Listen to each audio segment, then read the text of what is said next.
Hi, everyone. I'm Heather Moqtaderi, Assistant Director and Curator of the Arthur Ross Gallery at the University of Pennsylvania. As we start out today, I want to mention that today's program is part of the exhibition Re-materialize, which is on view at the University of Pennsylvania's Arthur Ross Gallery here in Philadelphia. The exhibition is on view in real life from Tuesday through Sunday. Masks are required, and we are offering free time tickets to limit the number of people in the gallery at one time. Details and information can be found on our website at arthurrossgallery.org. We will be hosting programs every Friday in October at noon, and you can also find that information at arthurrossgallery.org or by following us on Instagram or Facebook. Questions will be taken as part of this program at the end, but feel free to type into the Q&A at any point. That being said, welcome to today's conversation with artist Shari Mendelson. Shari is one of 4 artists in our current exhibition at the Arthur Ross Gallery titled Re-materialize. Re-materialize features 4 artists who use recycled or repurposed materials as part of their artistic practice.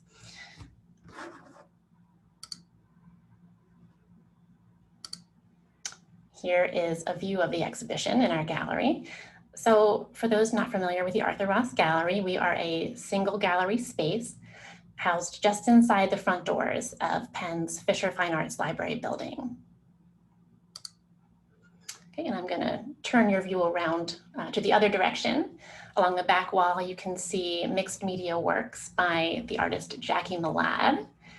On the left-hand side, the large metallic wall-hanging sculptures and the large metal bag are by El Anatsui. And most of the work on the right-hand side of this image, most of those pieces are by Alison Saar.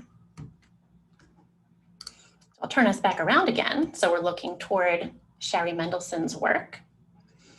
At this point, I'll focus in on Shari's sculptures.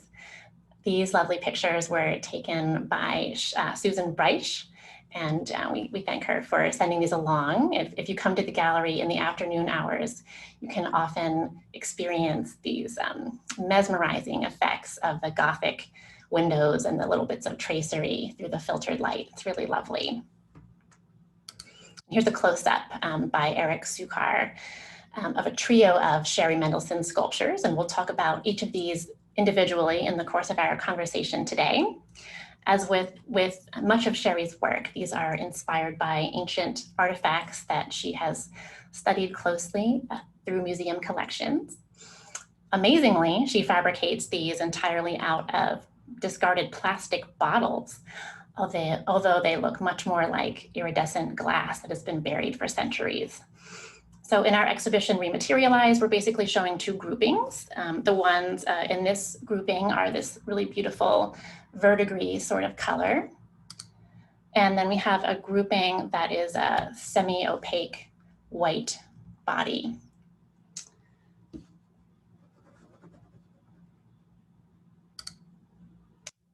So I should mention, as part of our installation process, because of COVID-19 precautions, Shari and I weren't permitted to work together on the installation. So we worked together by sharing photographs of the installation. And I wanted to share the story of the camel, which was really the only piece that we went back and forth on a little bit. And we positioned him so that he faces outward toward people coming in. So I like to think of this camel sculpture as our greeter for Re-materialize.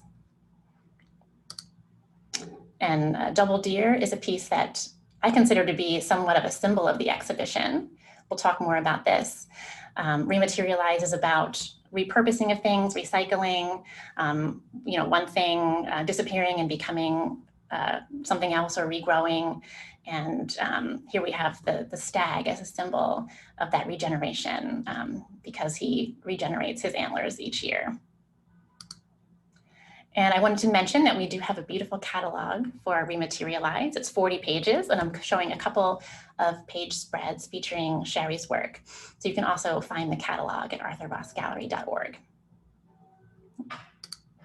Stepping back for a moment from our current exhibition, I wanted to show installation shots from two of Shari's recent solo exhibitions in New York. Todd Merrill's gallery on the left, and then a beautiful exhibition that was curated by Elizabeth Essner called Glass-like at Urban Glass in Brooklyn. And that was a gorgeous installation. And I have to say, it was part of my inspiration for showing some of Shari's works against a Black background, because it's so dramatic. Okay, so at this point, I'd like to open this up to a conversation with Shari. And Shari, thank you so much for joining us today. It's been such a pleasure working with you throughout this project, and for sharing a huge bank of images, including images of earlier works. And I was especially drawn to this piece from Pierogi Gallery in 1997. So I think I'd like you to ask you to start out just telling us where you're zooming from today. And then if you could tell us a bit about your pathway as an artist. Well, thank you so much. Thank you, Heather, for putting together this beautiful show. I'm so thrilled to be part of it. It's really just a fantastic show. And thank you to everyone at the Arthur Ross Gallery for making it happen and for supporting the show throughout the process of putting it together. So right now I'm zooming from my spare bedroom in our house in upstate New York. In the winter, or when it gets colder, I work out of this small bedroom. And I'm about 3 hours north of of Brooklyn, where I live when I'm not here. And we've been up here for about the past 7 months throughout the pandemic.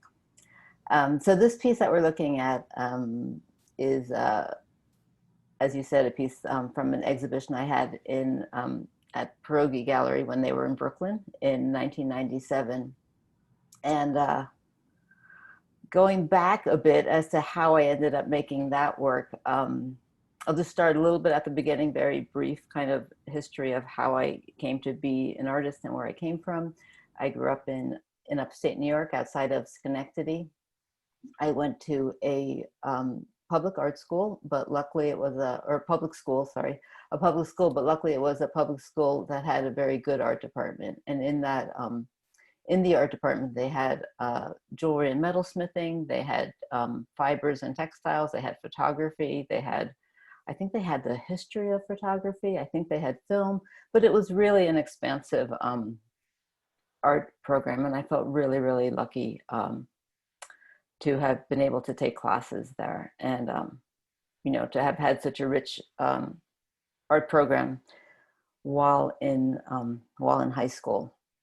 When I was just about to graduate from high school, and I was going to go off to college, and I realized at the very last minute that I really didn't want to go to college at that moment, and I decided to take a year in Israel and go and work on a kibbutz in Israel. And that's where I really developed a love of ancient art. I think that year spent in Israel gave me a real visceral understanding of the history of art and of people. It's not something I really thought about, I don't think, previous to that time. And while I was on the kibbutz, I took lots of trips to different archaeological sites and different museums, but it really has living, the ancient art is really alive there. And so then after I came back, I ended up getting my BFA at Arizona State University. I went to Arizona State mainly because I loved Israel, and after coming back, I went to school for a year in Utica, New York, and then I really wanted to be in the desert. So I transferred to Arizona. I liked that it was a large university. And there I focused mainly on the applied arts, mainly on jewelry making, but also I did a lot in the fibers department. And I think I focused on that because I was a little suspicious of the fine arts, and I just didn't really understand exactly what I would do as a fine artist, how one made a living as a fine artist. So I thought if I studied jewelry making, I could be creative, I could make things with my hands, which is what I really like to do, and I could have a job. I then went to, got my MFA at SUNY New Paltz. I really didn't have any interest in coming back to the East Coast, but I wanted to study with Bob Ebbendorf, who was teaching at SUNY New Paltz. He's a wonderful, just a wonderful jeweler and a wonderful man. So I came back to the East Coast thinking I'd come back for 2 years and then just move back to Arizona. But then after that 2 years of studying jewelry making and metalsmithing at New Paltz, I thought, oh, well, I should move to New York for just a little while because, you know, artists should go to New York. And I moved to New York. And of course, that was like 35 years ago, and I'm still there.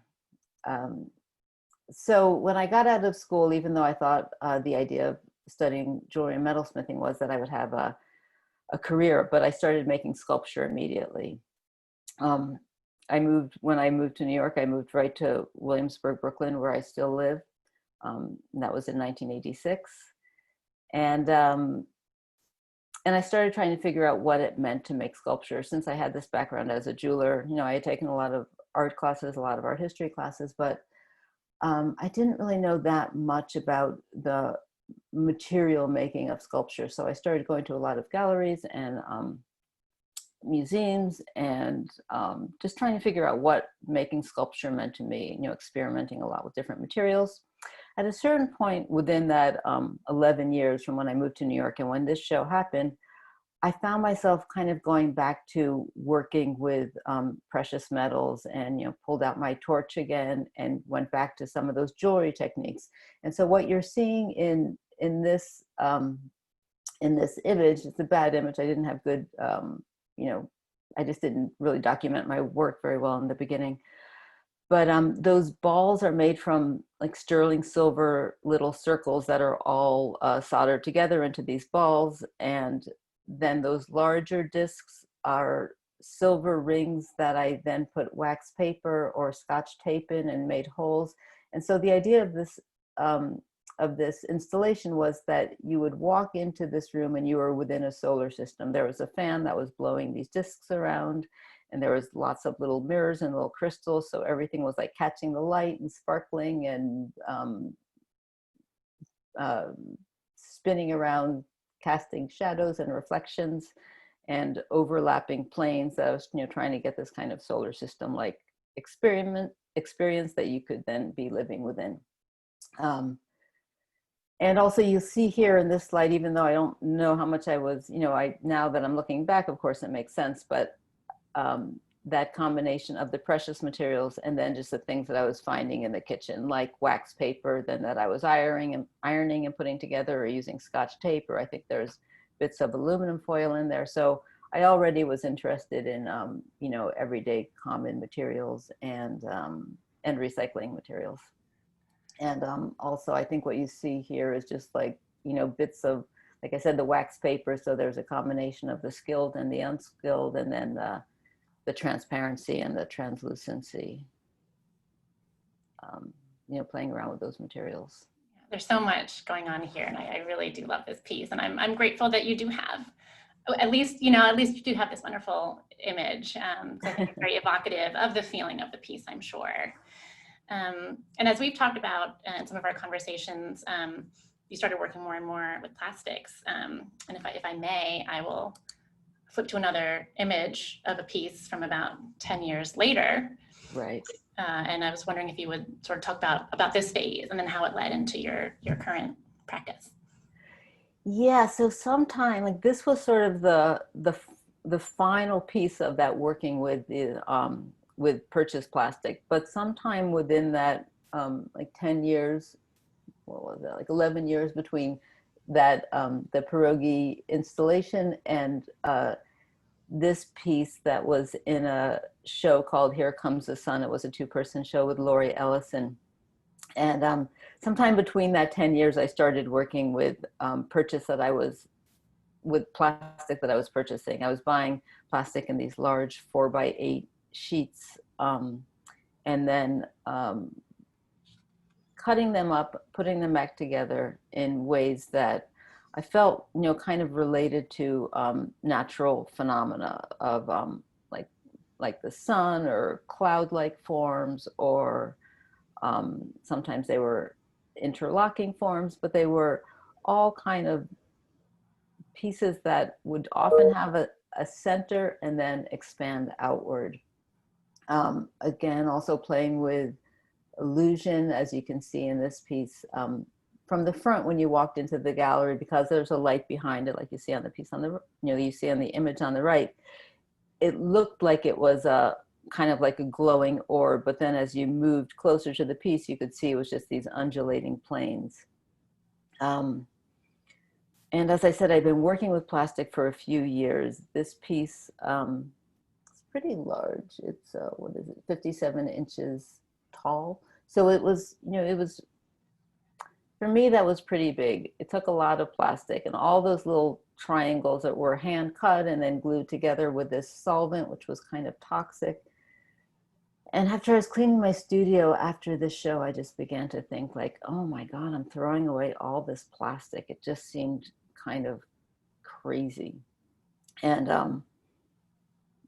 I began to think, oh, there's so much plastic that already exists. Why do I really need to be purchasing plastic?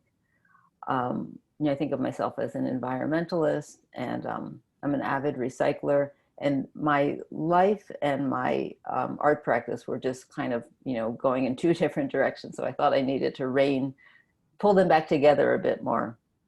So I began, that was like, after working with this plastic for, I don't know, like 5 or 6 years, I began switching to then looking for recycled plastic and seeing how I could use that. Yeah. So yeah, would you mind telling us about how your practice evolved? And I know maybe start by telling us about this image of your Brooklyn studio. Yeah, so we're now skipping ahead, like way far ahead, because this is a picture that I just took. I think it was last week. Time during these last few months has been so crazy, like between oh boy, it's hard to know, hard to keep track. I don't know if this was now a week ago or 2 weeks ago, because so much has happened since, in this last week in the world politically. But I was down in the city, I guess a week ago or so, and I was trying to clear out my studio and set it up with the idea that this is like a little preview into a show that I'm going to have at the end of October. It's going to open October 29th at Tibor Denage in New York. So I was trying to set up my studio so we could take a look at some of the work that I'm planning on putting on in that show. So you're seeing more recent work here, and then my other studio, which is really my main studio, which is in Williamsburg, where my husband Rick Briggs is a painter, and I both live and work. Those bins that you see, those cardboard boxes that you see under my table, there's 4 on this side, and then there's 4 on the other side, and those are all full of bits of plastic that I have collected and that people save for me. My parents have been a great source of saving plastic for me, and they live in an independent living apartment complex, and a lot of their friends will give them their plastic bottles, and then they'll save them for me. And every time I go visit, I come back with a big bag of plastic. And when I'm in the city, every time I walk my dog, I pick up stuff off the street. So I need a lot of materials in order to make these work, because I'm looking for just the right convex and concave shape. And I guess we'll talk, a bit more about, how I make them, I think, a little bit later on. Oh yeah, there we go. Yeah, do you want to dive into maybe some of your materials and working methods and your practice? Yeah, so so here you see like a close-up of kind of the two parts of the practice.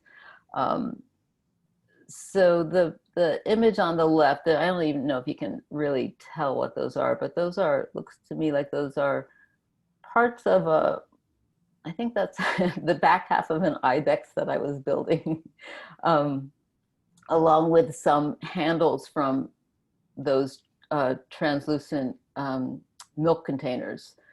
And the parts of the handles of the milk containers in the more recent work, which has become more figurative, often become the arms and legs. So that's what you're seeing, along with some wheels that are made from lemon juice bottles, the bottoms of lemon juice bottles, and you'll see those wheels later. So, you know, keep an eye out for them. So basically the way that I've been building those pieces, like the pieces that you saw in the last slide in my studio, I find the plastic bottles, or I get the plastic bottles, I cut them up just with shears like you see here. Because of my background as a jeweler, um, I use a lot of metalworking shears, and sometimes my jeweler saw, and I cut up the plastic, and then I hot glue it back together again into the form that I want. And then once I get a form that I'm happy with, which isn't necessarily a linear process, you know, oftentimes I'm building and then I'm cutting it back apart, and then I'm, you know, it's not exactly like I know what I'm doing. It kind of gets built as I'm, you know, as I'm working on it, things change, and then eventually a form that I'm happy with does emerge. And then once I have the form, then I work more with the surface. So I put it together with hot glue, but hot glue isn't really that stable. So I go over the seams with some other material, like a 2-part resin called Magic Sculpt or Magic Smooth.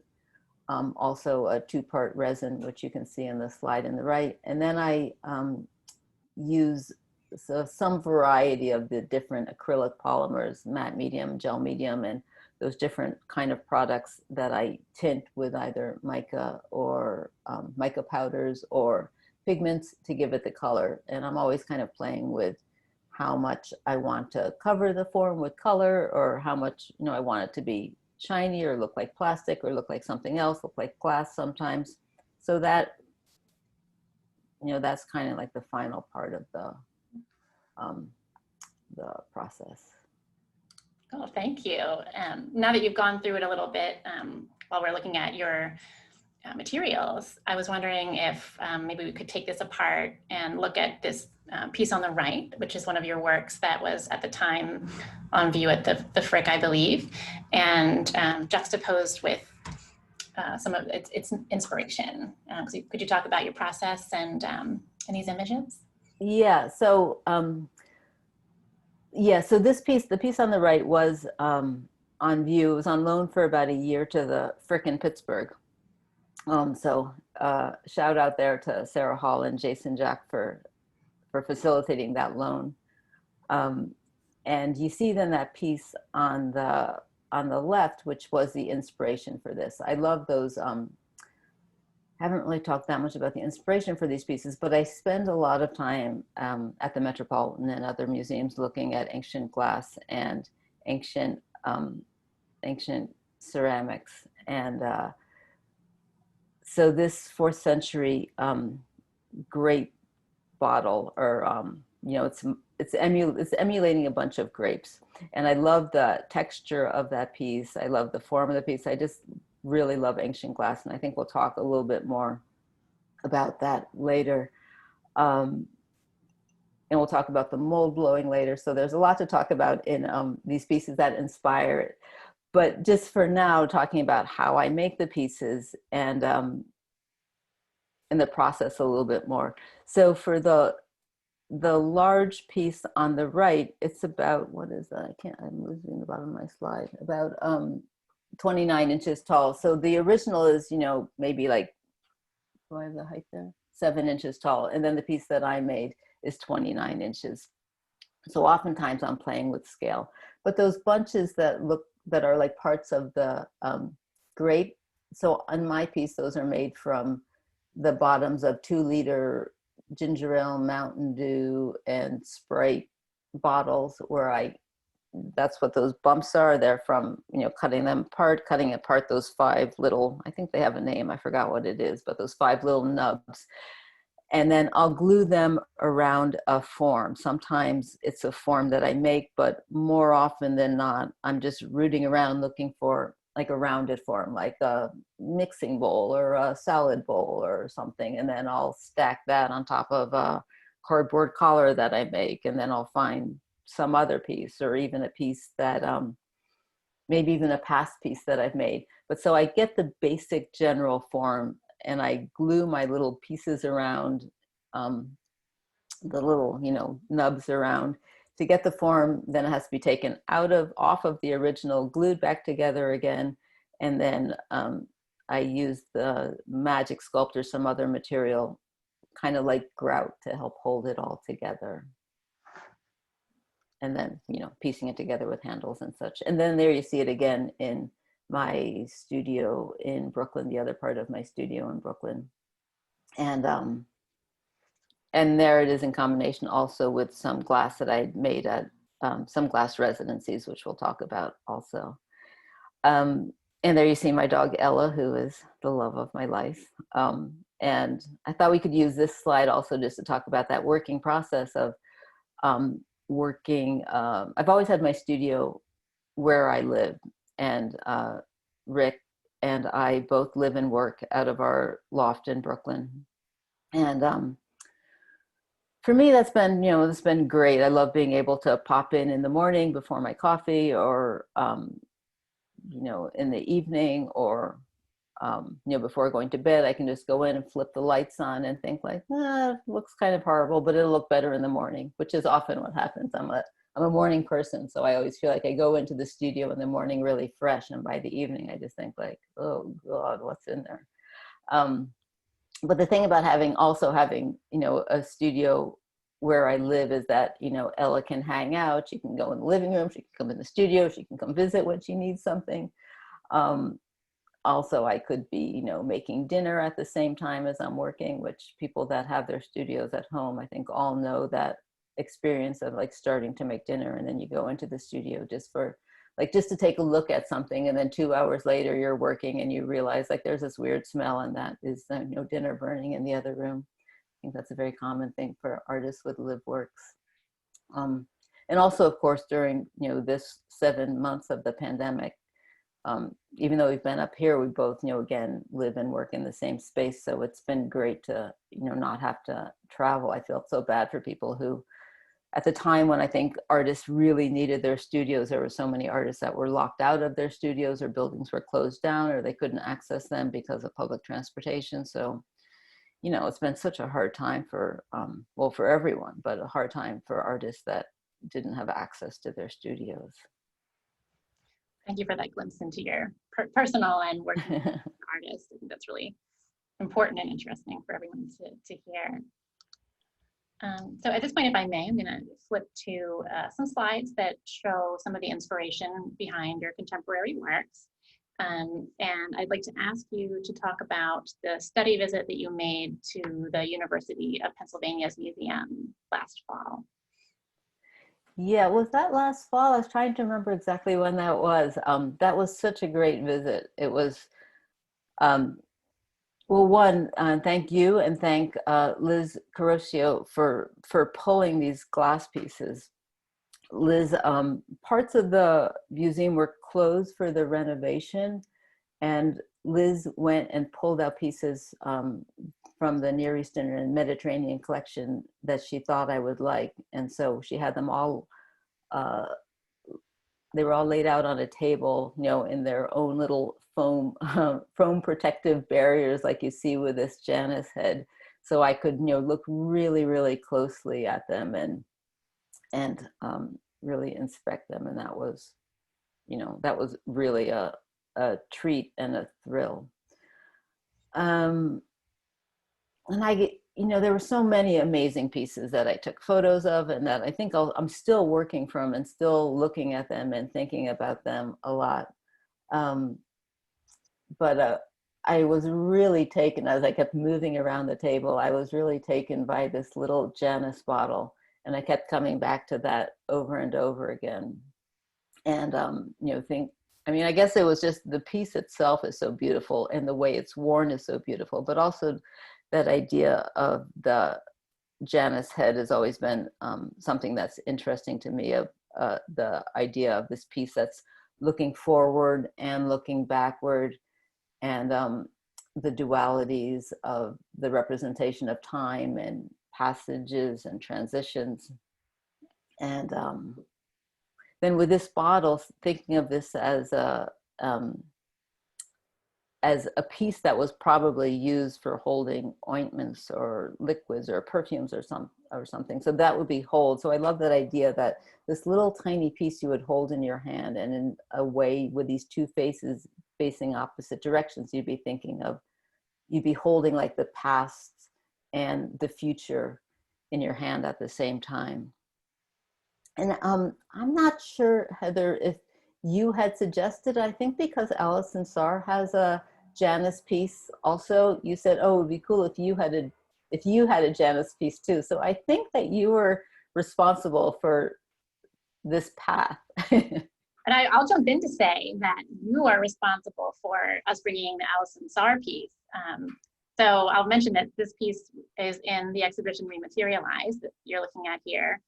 And because of that, we were able to secure a loan from the Mott Warsh collection in Flint, Michigan, because they were interested in the fact that you are making a Janus piece. So you were the impetus behind that. And oh, that's funny.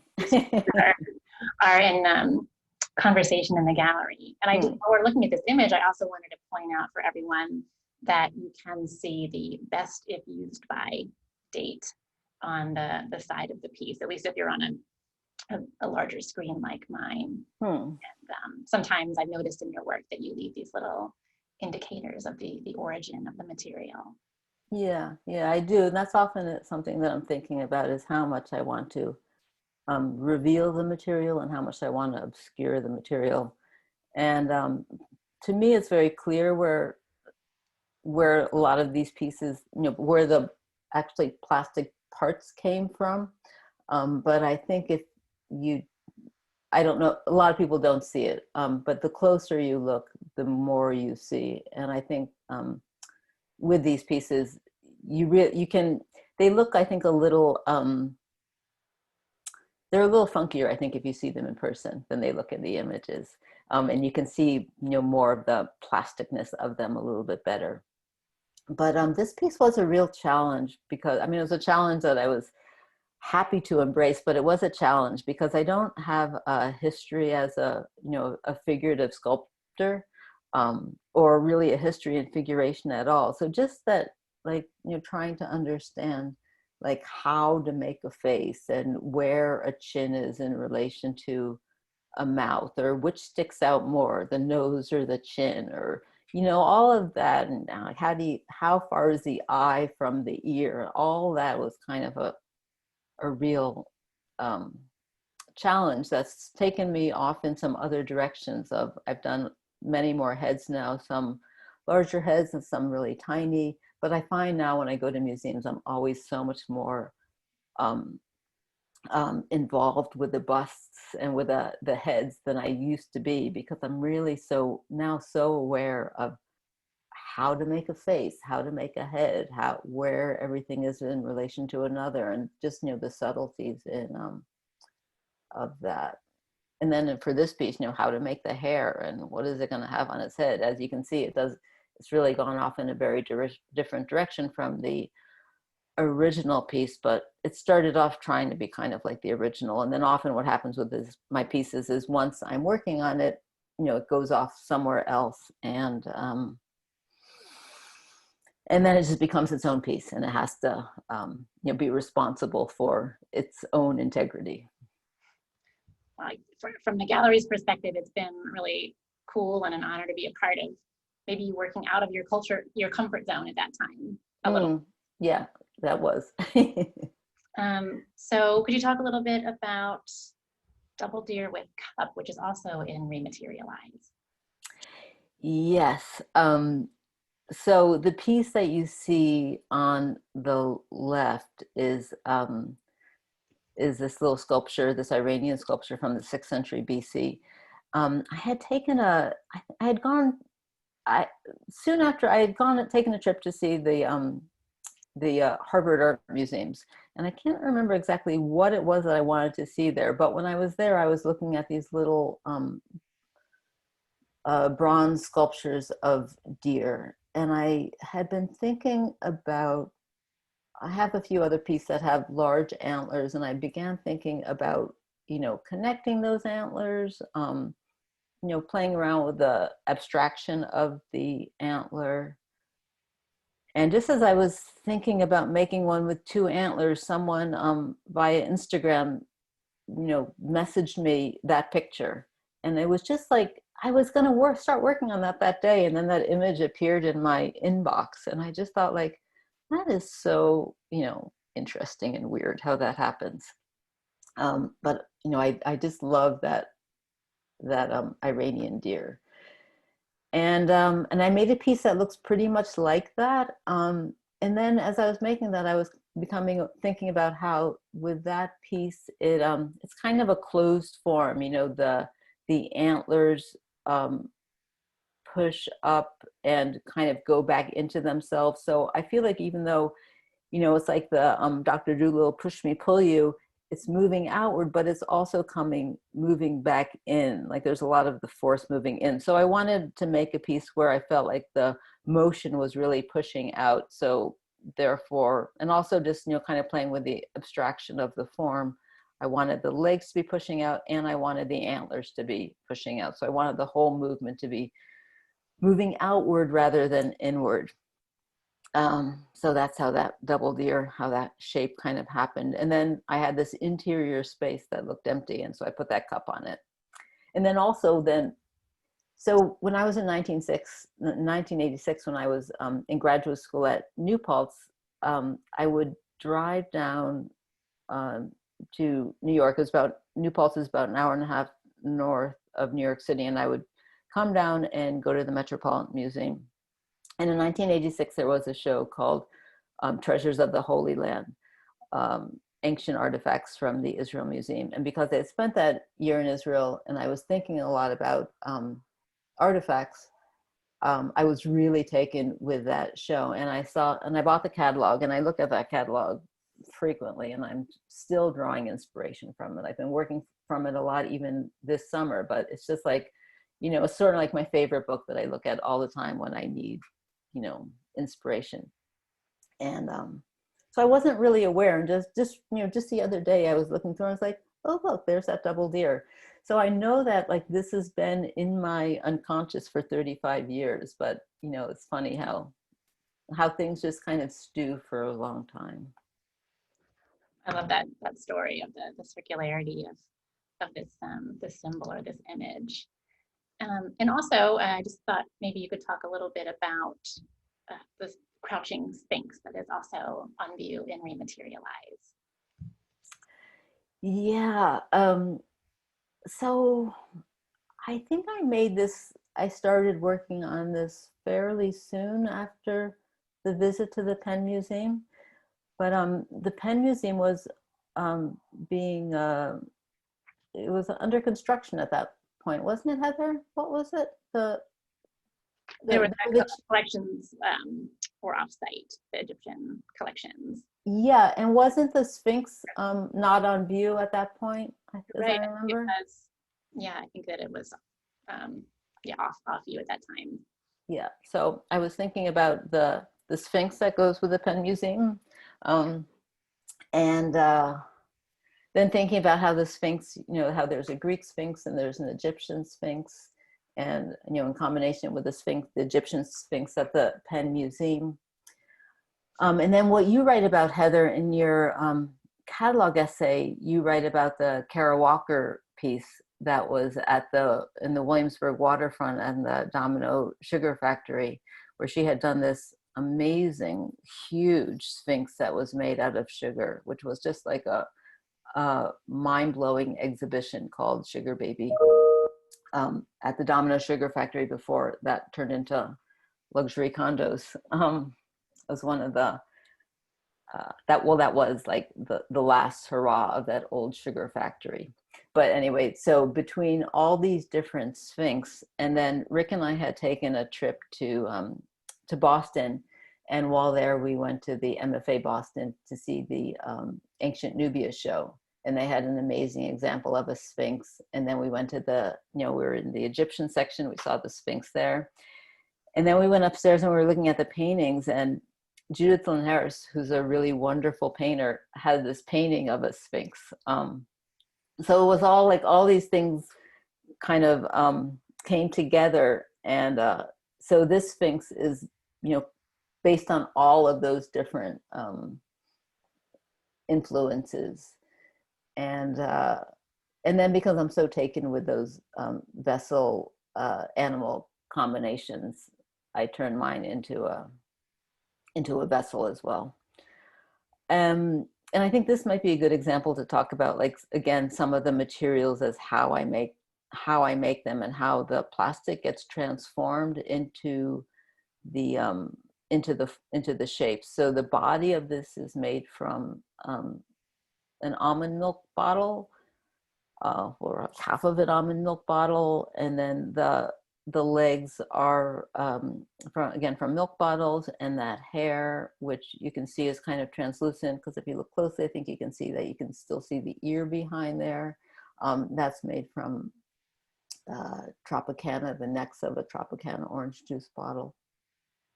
And one of the problems I often have, or not problems, but considerations, is how much I want that material to be shown and to expose the material, and how much I just want it to become like abstract form, shape, and texture.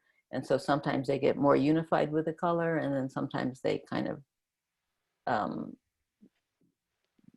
I keep them more raw, so that you're more aware of the building process. Great, thank you. And so the next few slides highlight some of your experiences working with historic collections and residencies. I think I will suggest that we move through these relatively quickly in order to allow time for questions, so people can get back to their Fridays. But yeah, could you tell us about this pairing? Yeah, so that piece on the right is in Re-materialize, and the piece on the left is from the Corning Museum of Glass. And I'd done a few glass residencies, one at Urban Glass, and then after that I went and did one at Corning. And the great thing about Corning was the Corning glass residency is I was working with glass artists to recreate or to make some pieces in glass that were based off my plastic pieces that were based off glass pieces. So it's a really great experience, one, to work with these different glass artists, but at Corning and then later at the Toledo Museum of Art, it was really wonderful to be able to spend part of every day in the museum. And the Corning Museum of Glass and the Toledo Museum have fantastic collections. And I became really, this became one of my favorite pieces, this cosmetic tube from the Roman Empire on the left. One of the things that I liked about it is, well, one, the form is just amazing. That's the main thing I like about it. And it's so bizarre, like who would ever think to make that? But I also think the idea that this was based on an idea of a functional cosmetic container, but then it became so decorative, and the decoration is so over the top that it's lost its function. So I thought that related to the piece, to my piece, in that those are stacks of vitamin water bottles. So they did have a function, but then as it becomes decorative, it too has lost its function. And then here we have some images from the Toledo Museum, correct? Yes. So while I was at Corning, I fell in love with this tiny little animal sculpture with a vessel on its back, and I wanted to understand those forms better. And we made some of those forms in glass. And then as I was researching those forms, I kept seeing that the majority of the credits for them came from there was many that came from the Toledo Museum of Art. So then I was able to do a residency a year later at the Toledo Museum of Art. And one of the reasons I wanted to do that, in addition to wanting to work with the glass artists, like you see here, Alan Iwamaru working in the glass hot shop with me, making some pieces. He's the director of the glass program there. And it was just really a fantastic experience working with him and the other glass artists there. But so oftentimes when you are at a glass facility or a glass museum, they have a hot shop where they do a show, and here you see people watching Alan working. But then just on the other side of the hallway was the ancient glass collection, where you see these little animal flasks. So it was really, great fun while the glass show would be happening, and they'd be making these pieces that were based on the pieces that were right behind them, to send people after the show into the ancient art area and, kind of bring together the present and the working of present into for other people to make that connection to the historical works. And then, so then I, inspired by those pieces, I made these, and the one on the left, of course, is in our show here. And then the one on the right, based on those tiny pieces, is a much larger piece that then was acquired earlier this year by the Toledo Museum of Art. So I was really delighted that, it was inspired by the pieces there, and then my interpretation of it went back to live there. So that was a treat for me. Thank you. I love those connections. So I have two questions left for you, Shari. And the first is, I have these wonderful images of your studio Upstate as it was during the summer, and wish I could transport myself there. But could you tell us a little bit about, working in times of quarantine and social distancing? Yeah, so as I said, we came up here in March with the idea that it was just going to be very brief, and then we ended up, pretty much staying. And it's been like, such a horrible time, and around the world, it's been such a horrible time. And then, in addition, here with the George Floyd and Black Lives Matter, and just the reckoning with social justice issues, and then of course the political situation. It's been so crazy. So for me to have my work as as an anchor, and as a distraction from the news, and as a place where I can really focus, and kind of, often as I'm working, I'm listening to NPR, and so I'm sort of aware of the news, but it all kind of can get filtered somehow through my work, so that it isn't as horrible, but I can, I've been very fortunate to have my work to focus on during this time. And there's like you said, my studio in the garage. In the summer, it's been great to be able to work out there with the, garage door open, and nature and sunlight. And it gets a little too cold in the winter, so I've just recently, this past week, moved back inside. But even though it's been such a horrible time, when I look at that image, I already feel like a little nostalgic for that time. Even though it was a horrible time, it's, there's that interesting thing of you kind of, I don't know, I sort of see time in these blocks of time, and I think about, like the work that was made, what was happening in the world at that time. It all kind of comes together as an idea of a specific time. And then there you see a few of the pieces that I was working on over the summer. Some will be in the show at Tibor. Can we focus in on the Ibex for a little bit and hear the story behind this piece? Yeah, so that the green Ibex that you saw on my work table, and those are the wheels that you saw earlier. And that's in a show now. Brookfield Properties commissions the pieces that they put in their shows. So this is in a show that's currently on view at the Metro Tech Center in Brooklyn. And there's 6 artists in the show, and we each have a piece that's in a 24 by 24 inch cube. There you see my piece, and then on the right you see the piece that it was inspired by, this the vessel stand with the Ibex support. I was trying to make my Ibex look pretty much like that Ibex. It didn't necessarily, not exact, but it gave me a model to work with. And then of course you see the stand changed a lot during the process.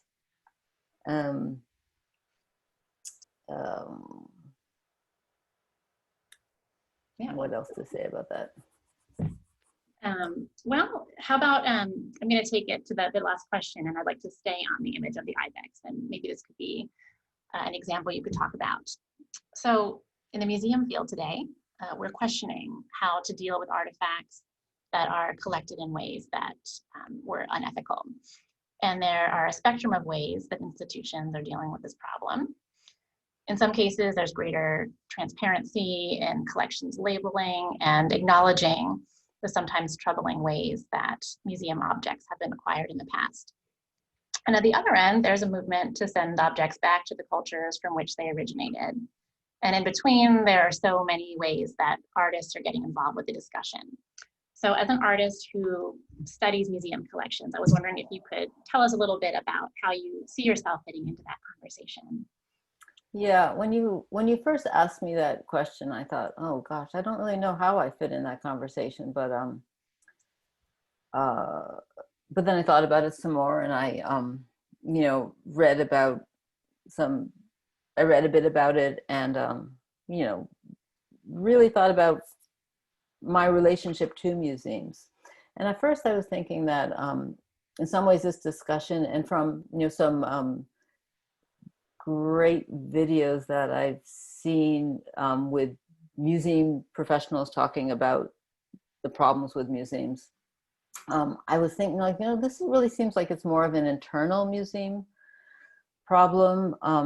It seems like I was reading a lot about the internal structures of museums, dealing with, that they're very patriarchal, and that there's a lot of racism within the museum community, which something as a viewer you wouldn't really know. And I was thinking, like, oh, that's a museum problem. That's not my problem. But then as I began thinking, but as a frequent visitor and a lover and like a champion of museums, I guess if it is a museum problem, it does become my problem. So as you said, it seems like the first steps are to acknowledge that many of the artworks were acquired or came to the museum through theft or under false pretenses, or are reflective of the legacy of colonialism. And then what are we going to do moving forward? Will reparations be paid? Will artworks be given back to the countries and communities from which they came? Will the narrative that accompanies the art shift to become more inclusive? These are, I guess, are all questions that museums are dealing with. And I don't have the answers, but I'm aware of the questions. But because I'm such a lover of the collections, I do sometimes have a knee-jerk reaction when people paint museums as all these horrible institutions of colonialism, because I believe that that we need to see the art of all cultures and communities and time periods in order to better understand where we came from and who we are and where we're going. And then even the question of who we is, it might be naive, but when I think of we, I think of all of us. I think that we all need to see one another, and we all need to learn from one another, both the past and the present, in order to really understand, who we are and where we're going. And then with the museums, I often feel like, this could probably be like a white colonialist attitude, but I'm so used to knowing, like when I go to the Met, I know where my favorite pieces are and I go and look at them, and then sometimes they move. And, I think that is a big thing of recontextualizing the objects. They're often moved to make more sense about, where they came from. So sometimes if something isn't where I expect it to be, I feel like someone has moved the work in my living room, and I wonder then I have to keep my ideas in check, or I'm always checking myself. Then is that a colonialist attitude that I think I own that piece when it's not mine, and what is my relationship to that piece? So, over the last number of years, it's there, and I'm thinking about it. But with all that said, and all those problems, I really do feel that the museums offer a place of where I feel like my intellect is challenged and expanded, and my heart is opened when I go to a museum, and I feel comforted by the works of the artists that have come before me. And they offer perspective on what's happening now, which I think we need perspective now. Thank you. It's a complicated, nuanced question, and there's no single answer. So thank you Yeah. for sharing. It's your complicated thoughts. too. And on that note, I just wanted to say that a great friend of the gallery, Roxanna Phillipowska, who came through Penn's PhD program and is now at Yale, has written an essay in response to Shari's work and her research on plasticity, plastics. So our conversation with Roxanna will be on Friday, October 30th at noon. And her essay is available on our website so that you can read her essay and then hear the conversation and join in on the 30th. So what I wanted to do is pause on this last slide, and thank you, Shari, for that excellent conversation. Thank you. Always wonderful to talk to you. I've put your information here at the top. I have the information on Re-materialize in Philadelphia. I also have the information on your exhibition that's opening at Tibor de Nage, Animals, Idols, and Us. And you also have 2 talks coming up, which people can also Zoom into. One at the Tyler School of Art on October 14th, and one at the Studio School on October 20th. But I thought we would look at a couple questions. Oh, so this is really interesting. So someone has written in with a question. What are the conservation issues for your work, Shari? How do you advise collectors of your work? I'm trying to remember what Roxanna wrote about how long plastic exists. And I think she said 500 years.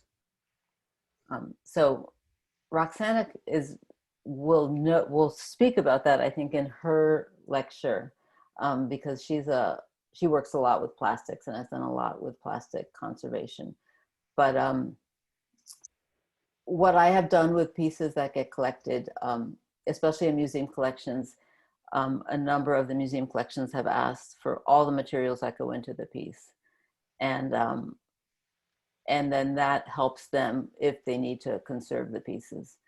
My understanding is that plastic will last for 500 years. So that's a long time. Other than that, you know, as long as I've been working with it, you know, I have made some changes over the time that I've been working with it, like such as adding other materials to go over the hot glue seams to hold them together better. In the beginning, I was using wax over the plastic to get that kind of amorphous quality, and I stopped using wax because it became brittle and was breaking off. So I started using other materials. So what about in terms of like light and temperature and humidity conditions? Is there any recommendation that you're aware of specifically about light levels in your work? I have noticed that like the red surfaces change in the light. I don't do that many pieces that have that kind of reddish color, but apparently that's a problem with red, which, you know, I'm not that much of a colorist, so I didn't really know, but that red does tend to fade. The others, they seem to hold up, you know, pretty well. Well, we're taking good care of your works at the gallery, and our shades are light filtering. So at this point, I would just want to thank you for answering that really interesting question and spending time with us today, Shari. This will be posted on our website as a recording in the near future. And I just wish you and everyone all the best, and looking forward to hopefully catching some of you next Friday as our programs continue. Thank you so much. Thanks for everyone for coming. Thanks, Heather.